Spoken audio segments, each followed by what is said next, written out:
Good morning to all of you. We are students of 10th class. Today we are going to perform an activity on the concept of Archimedes Principle. Archimedes is one of the greatest mathematicians and scientists. His most famous theorem is Archimedes' Principle. It states that when a body is immersed in water, it displaces the water according to its weight.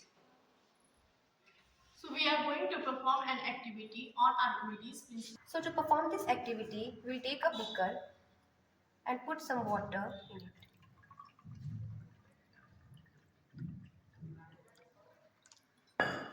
Now we'll balance the water to the nozzle. Then we will take a beaker and a ball. We will place the beaker here and we'll take a ball and put it in the water. As we can see, the ball is displacing the water.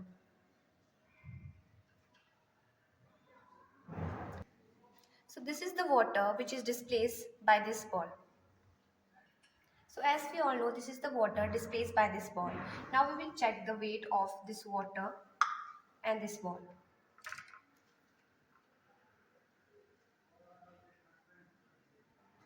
As we can see, the weight of the water is equal to the weight of the ball. This is the proof of Archimedes' principle. Thank you.